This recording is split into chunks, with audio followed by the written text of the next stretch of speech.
Intermittent fasting means intentionally staying without food for a fixed number of hours each day, such as 12, 16, or even 20 hours, while consuming only water or non-caloric drinks.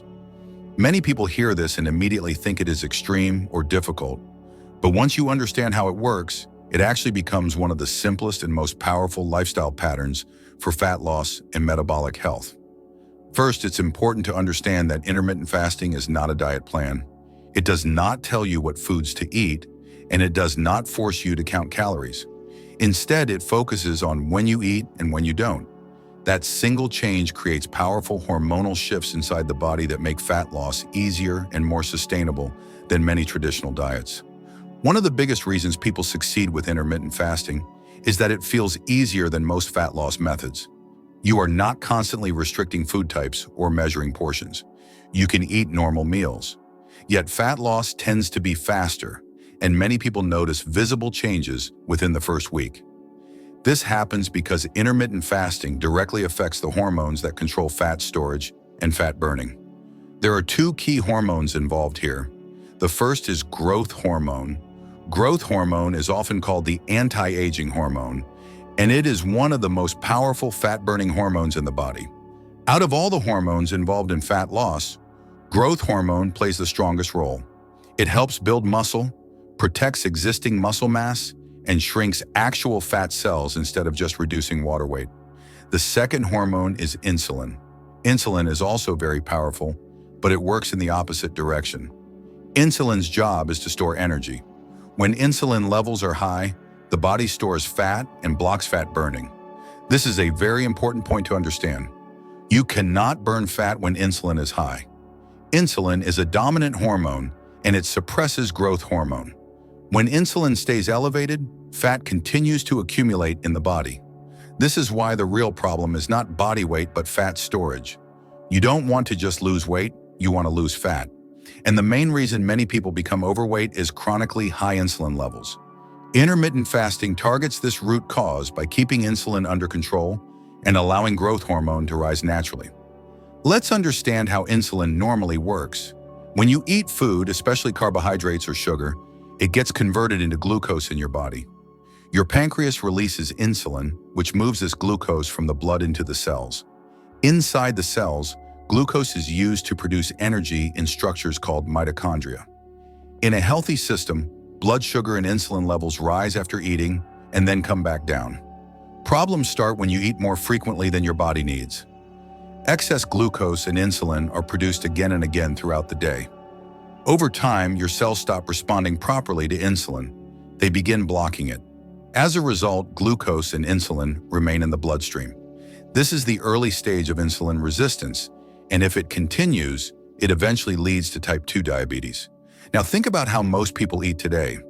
Breakfast, lunch, dinner, and then constant snacking in between. Tea with biscuits, samosas, sweets, dry fruits, late-night snacks. In reality, many people are eating all the time. This constant eating keeps insulin elevated all day, leaving no opportunity for fat burning. Intermittent fasting breaks this cycle.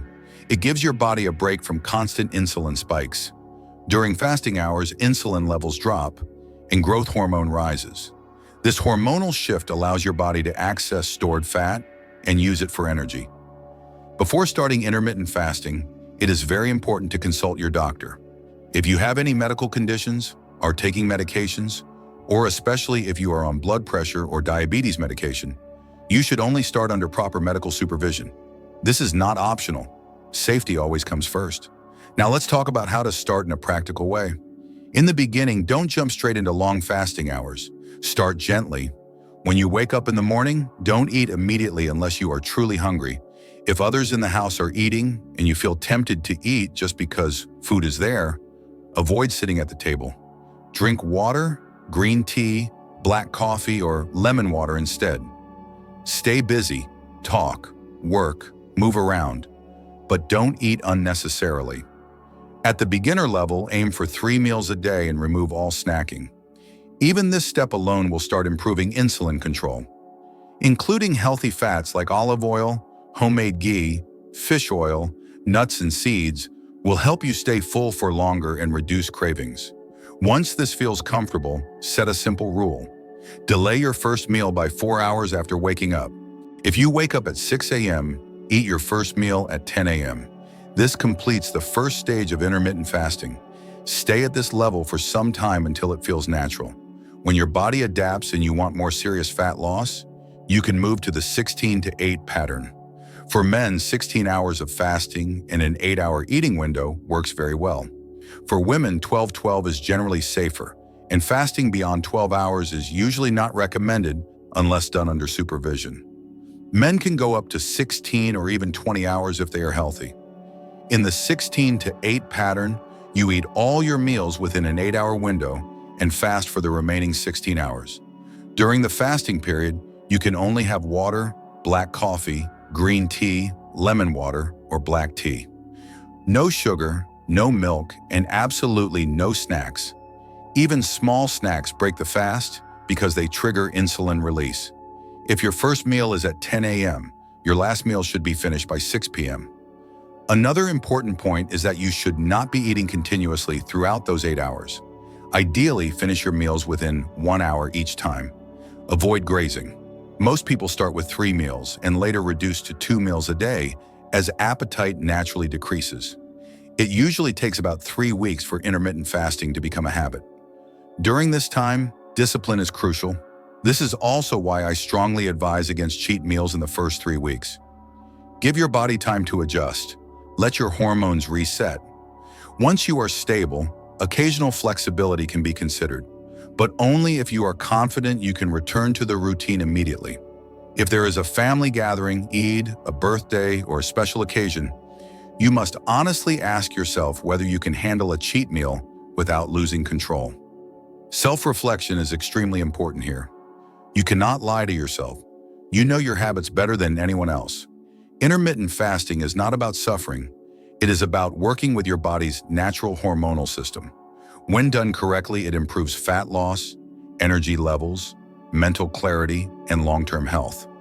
In future videos, I will also discuss which foods keep you full for longer and which foods increase the risk of obesity.